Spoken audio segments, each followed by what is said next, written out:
What's up, everyone? It's Q from Retro Q Gaming, and as you know, I am a big fan of technology and different types of technology and breakthroughs and stuff like that and all. I wouldn't go as far as saying this is a revolutionary breakthrough in technology, but it's definitely something I find interesting, and it would be nice to see if some options like this and something similar was brought forward in the future. So what am I talking about anyway?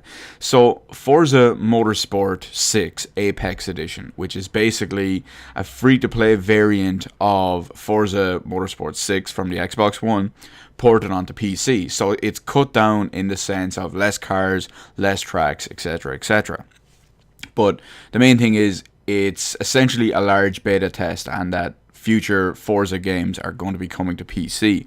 Now, that's not why I'm talking about this. I'm not talking about the essentially announcement of the Forza series going to be available on PC. What I am going to talk about is that Forza 6 Apex Edition on PCs has some great graphics options. Now, first off, okay, the game is supposedly really well optimized, from what I hear, at least anyway. Haven't played it myself. It's exclusive to Windows 10, and I'm just not a racing game fan. I also don't use Windows 10.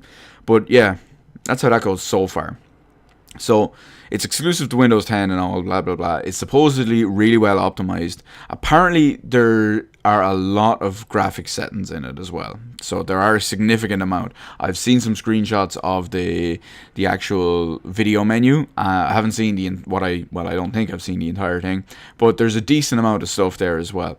The game also looks gorgeous. I've seen some screenshots of the game running at extremely high settings and maxed out as well. And the game does look gorgeous. But the main reason I'm here to talk about this particular thing in this video is that Forza 6 Apex Edition, well, I don't know why I just said the whole thing.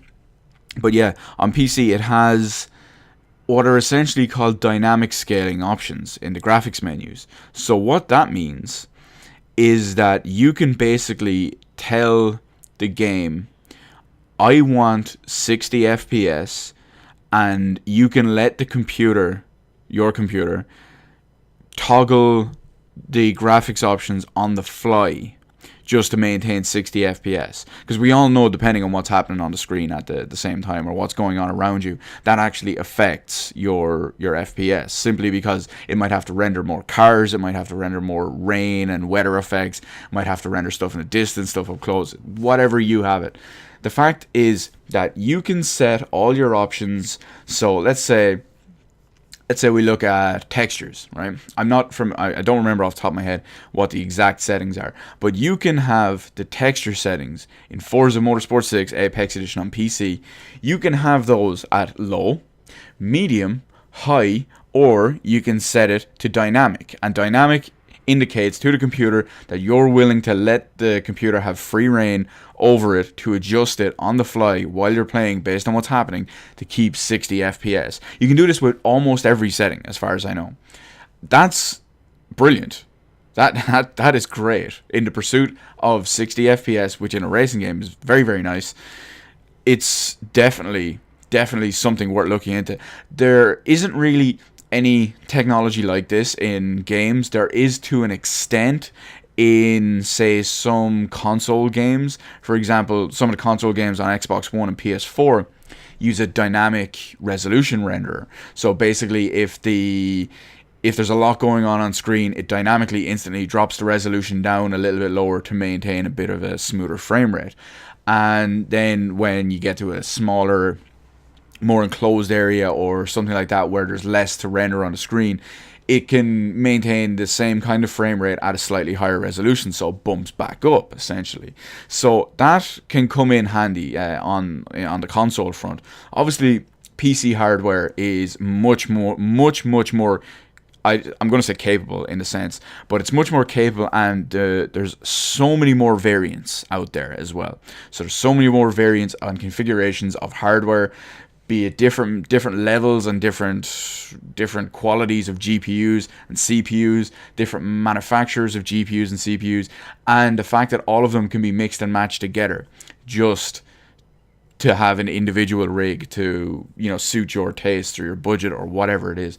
And the fact is that, okay, yeah, obviously you don't have to use these dynamic settings. You can have a beast PC and you can just say, you know what, I'm going to put everything on max and just play away. No dynamic settings, no nothing. And you can play away, keep your 60 FPS if you got a good GPU and a good CPU and all that stuff.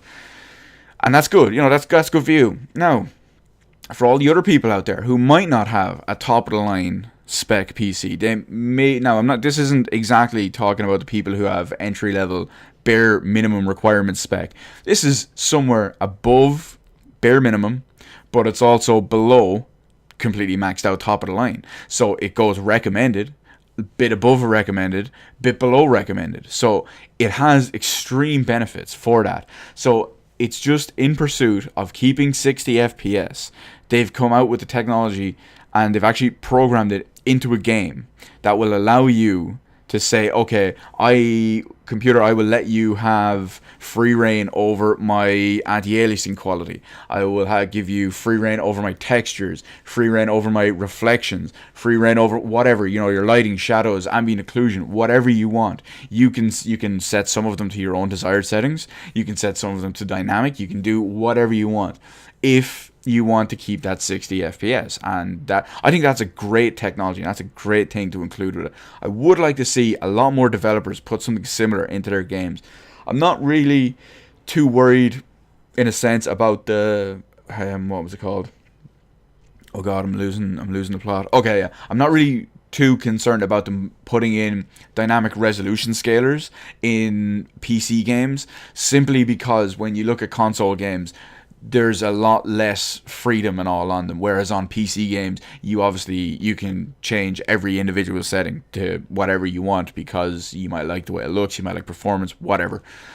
But because there's so many options in PC games, it would be fantastic for other games to put this in, so that you can accept a compromise on whatever setting you feel comfortable with in order to maintain a solid frame rate of your choice, basically. Obviously, in the case of PCs, it's much easier, it's much, I won't say easier, it makes more sense to have individual dynamic settings for each, say, type of individual graphics option, rather than just a generic resolution kind of thing as well. So I think that's fantastic. Great job to the guys at Turn 10 that come out with this kind of idea, and that they had the thought and the thought process and actually went into the effort to program all this kind of stuff put in. From what I hear, it does work really well, and the benefit of the dynamic thing, it does work really well in keeping 60 FPS, and it doesn't really go overboard. It doesn't say, oh my god, you dropped to 55 FPS, let's just nerf everything down to minimum. It doesn't do that. It's, from what I understand, it's pretty smart, and you get a good end result out of it, both in graphics quality and actual performance wise of it. So I do think that is really good, and like I said a few times already, I'd love to see that put into more games, simply because it would benefit everyone. It might be a little more work for the devs or whatever, but at the same time, given the fact that when you look at the amount of people that have a PC that can completely max solid 60 plus FPS the entire time a game, or people who are going in with bare minimum spec requirements, the actual number of people with those two specific audiences of PCs, I should say, are very little. Like myself included, I know once this new computer is finished, it's going to be top of the line. I realize I'm in the very, very small percentage.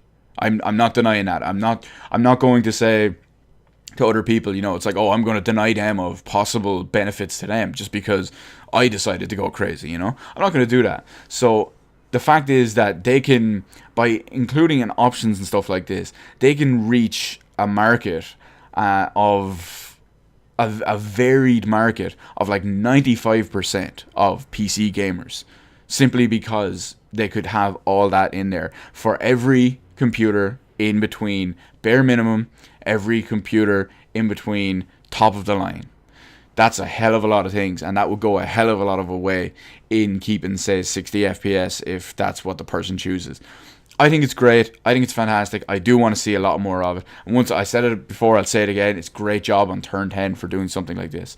So let me know in the comment section below what you think about this entire kind of dynamic scaling technology in the sense of individual graphics settings and all of that, giving the computer the freedom to tweak your individual settings on the fly as the game facilitates or as it deems necessary, instead of just being a general resolution one that we'd say see on consoles and stuff like that. So let me know all that in the comment section below. Hit the like button, hit the subscribe button. You can follow me on Twitter, details in the description below. Thank you for watching, and I will see you on the rest of the videos in my channel.